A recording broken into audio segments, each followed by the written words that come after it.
Bom, boa noite, né, rapaziada? Dando continuidade. Eita, nós. Dando continuidade aqui às nossas aulas, né? Estamos chegando ao final do bimestre, né? Com a graça de Jesus Cristo aí, né? Deus abençoando a gente. Nós conseguimos chegar a quase todas as nossas aulas, né? Ainda faltam umas 3 presenciais aí, mas a gente vai dar conta se Deus quiser, né? Então aqui, ó, estamos na aula número 12, a Química e o Desenvolvimento Científico número 2.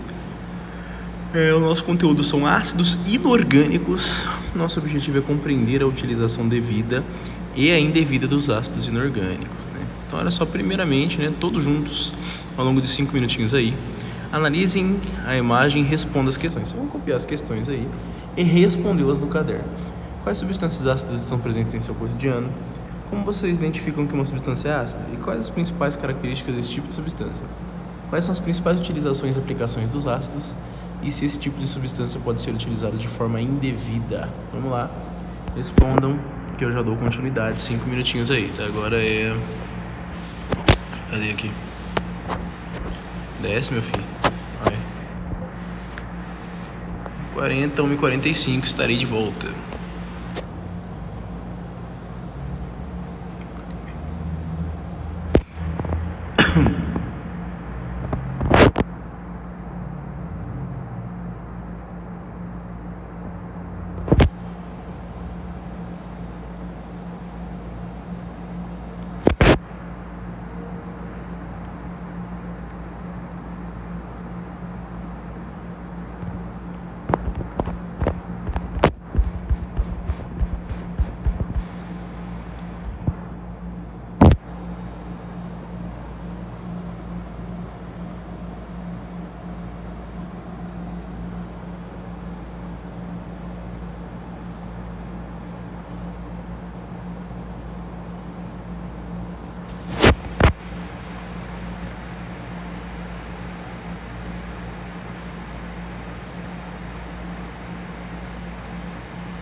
Bom, gente, então seguindo aqui, né?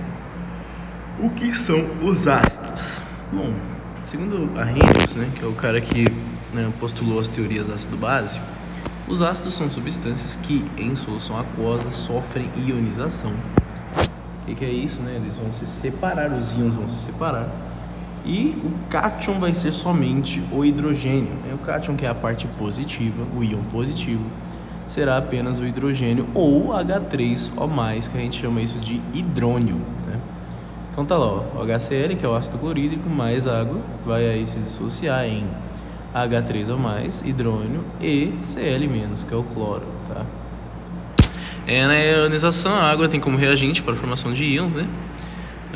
A água atua como reagente e a gente vai omitir a participação da água na hora da representação, tá? Características dos ácidos: sabor azedo, conduzem eletricidade em solução aquosa e mudança da cor nos indicadores ácido-base, né? Eles vão mudar a cor no tom ali entre vermelho, amarelo e laranja. Vamos dar uma olhada no vídeo aqui. Peraí.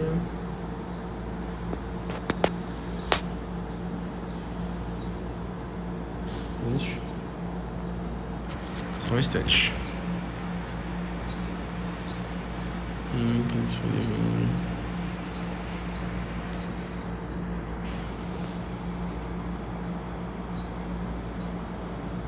Bom, o nosso link, acho que ele tá meio zoado aqui, né, gente?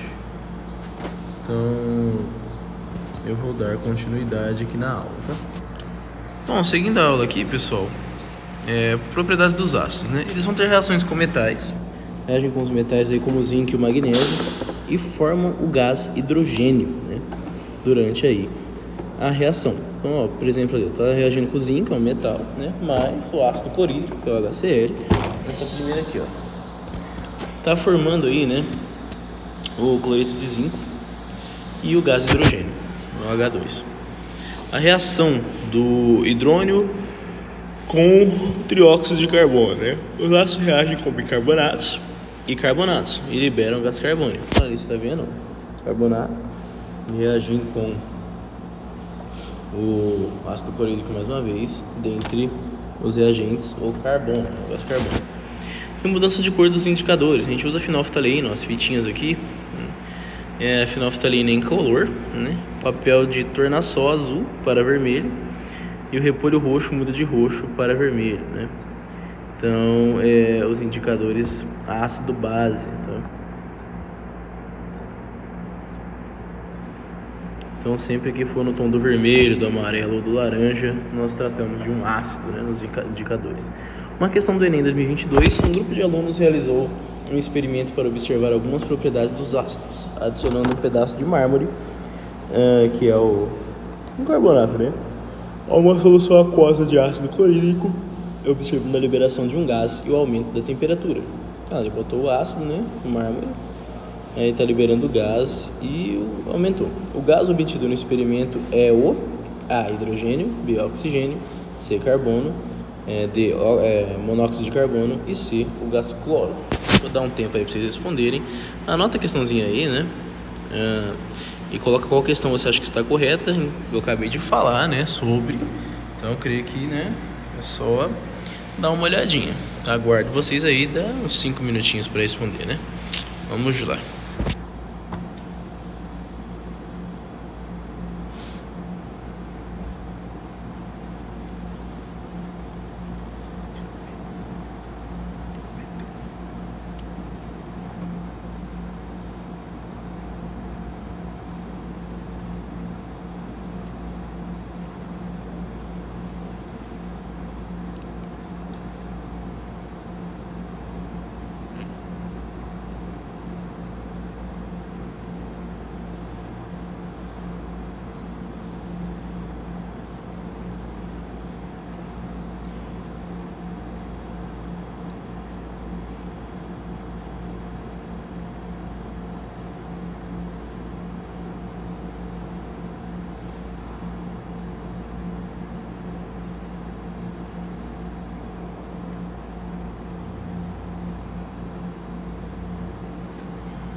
Bom, gente, estão dando continuidade, né?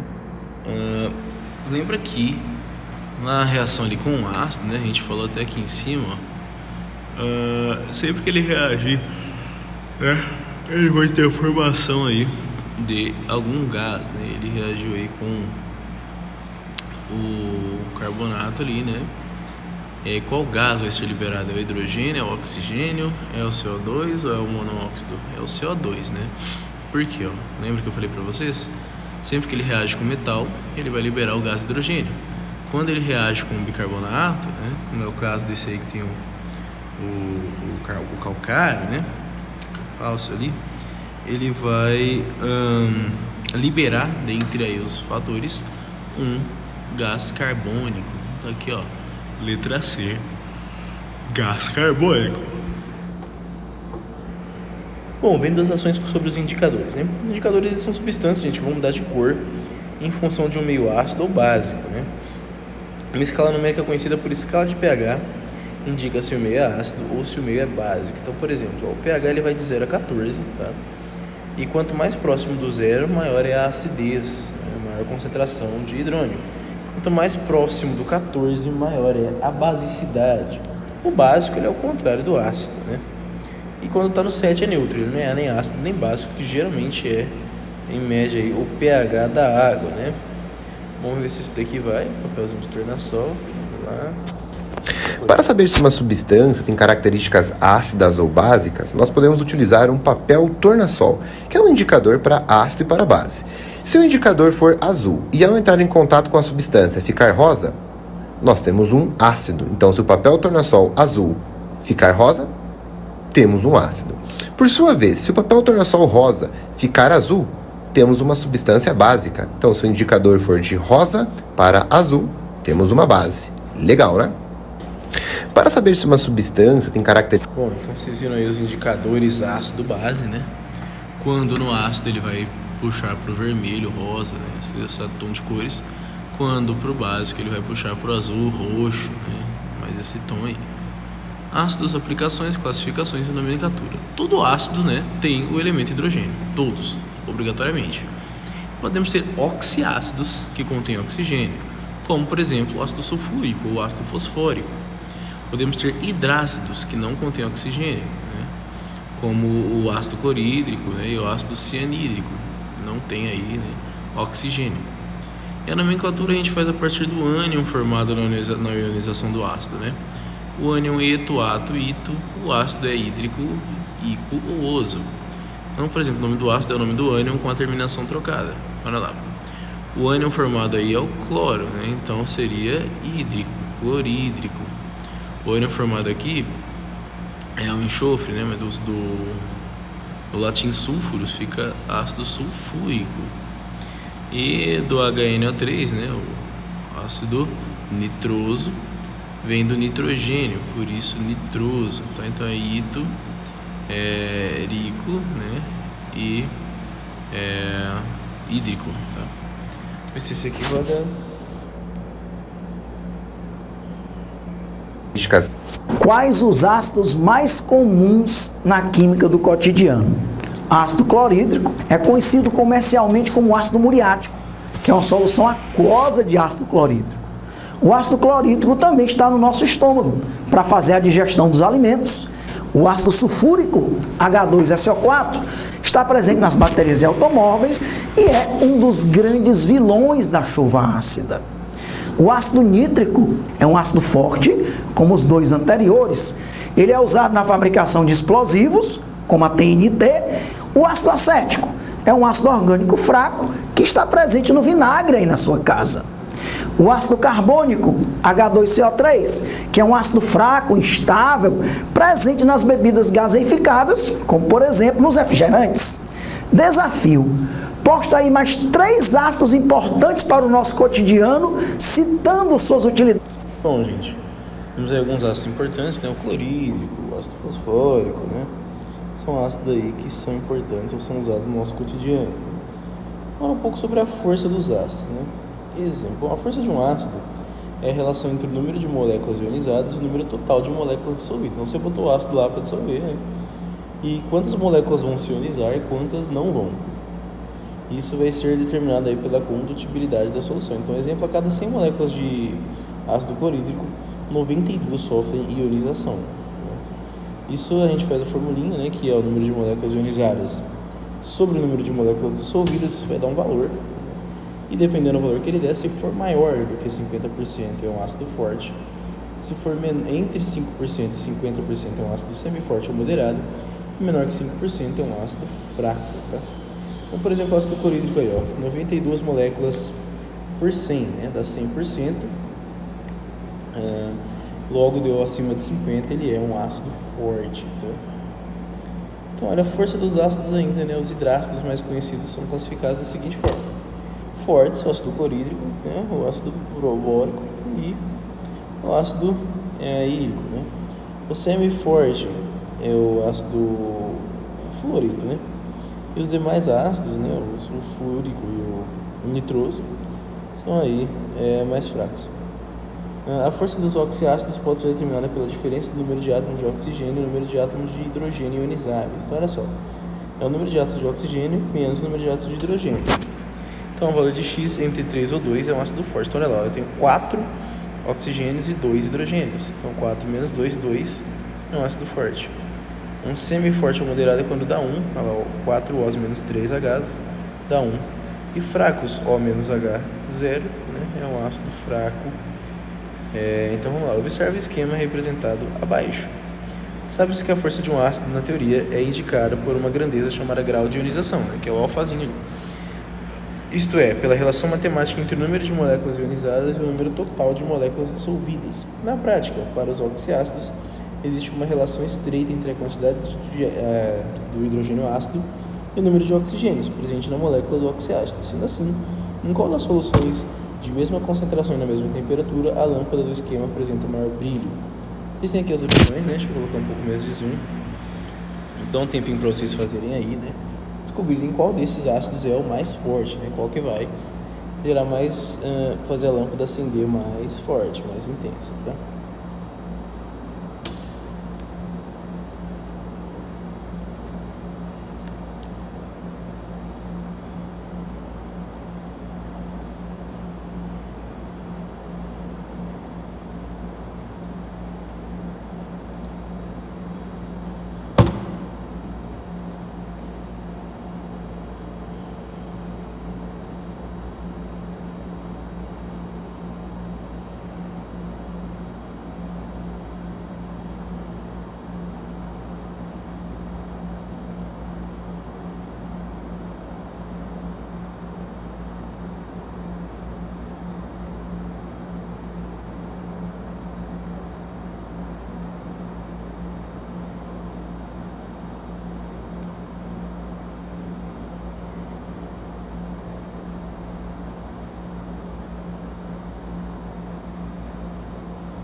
Bom, gente, vamos dar uma olhada, né?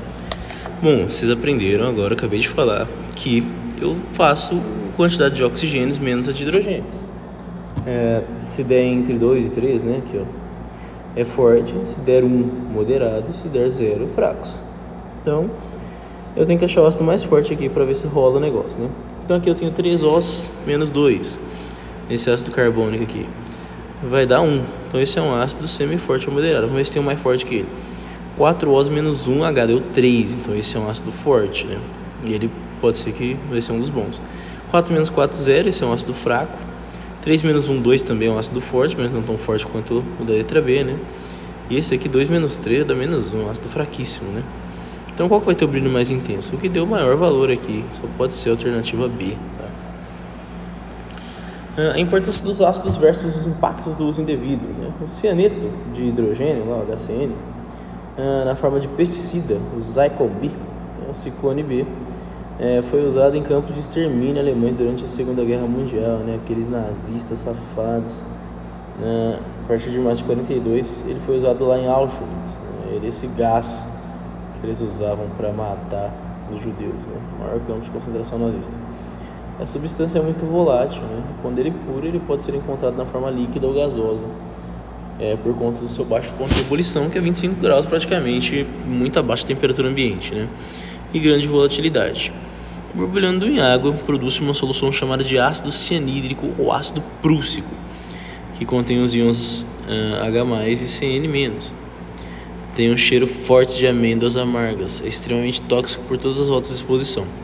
Pode causar sérios danos à saúde e até levar a óbito. Olha só, o ácido, né? Como o ácido fúrico e clorídrico, eles são amplamente utilizados na indústria química para produzir uma ampla gama de produtos, incluindo fertilizantes, plásticos, produtos farmacêuticos, corantes e materiais de construção. O ácido fosfórico, gente, ele é essencial para produzir fertilizantes e corrigir pH do solo. O ácido clorídrico a gente utiliza no ácido estomacal, né, sintético, e o tratamento de distúrbios digestivos. E os ácidos desempenham um papel fundamental na produção de chips, placas de circuito impresso e baterias, né, os componentes eletrônicos. Então, o uso adequado dos ácidos é fundamental para a sociedade contemporânea, só que o uso indevido ou descarte inadequado pode contaminar o solo, a água e o ar e afetar negativamente os ecossistemas, colocando a saúde humana em risco. Então esse foi um ataque com gás durante a Primeira Guerra Mundial. Os caras usando arma química, né? Aquele gás que vocês viram lá, tem o gás mostarda também, tem o gás ali do cianídrico que eles usavam nos campos de concentração, isso já foi na Segunda Guerra. São utilizações totalmente indevidas e amaldiçoadas dos ácidos, né? Então vamos investigar. Vocês vão utilizar o simuladorzinho aí, né? O link estará no chat. Vocês têm o restante da aula para fazer isso. A investigar substâncias do cotidiano que são ácidas, né? Tem aí várias delas que você pode tentar aqui. Registrar o potencial hidrogênio, que é o pH, e a cor na escala de pH exposta anteriormente. E observar também a ionização dos H+, quem é forte e quem é fraco. Qual é a relação do aumento da acidez de um meio e sua condutibilidade elétrica? Não responder essa questão, copiem, respondam e eu darei visto na aula presencial, como sempre, tá? Então, o que a gente aprendeu hoje? Então, não esquece, a atividade é essa aqui. Se quiser tirar um print aí, uma foto, isso aqui manda, tá? Aqui, ó. Ácidos, a gente compreendeu a definição de algumas propriedades, compreendemos a utilização devida e a indevida dos ácidos inorgânicos, que estão nossas referências, né? Vocês têm o restante da aula aí, os minutinhos que faltam para responder as questões aqui, né? Utilizar o simulador que estará no chat aí, o link. E eu vejo vocês na aula presencial. Um abraço a todos, boa noite, fiquem com Deus, Deus os abençoe.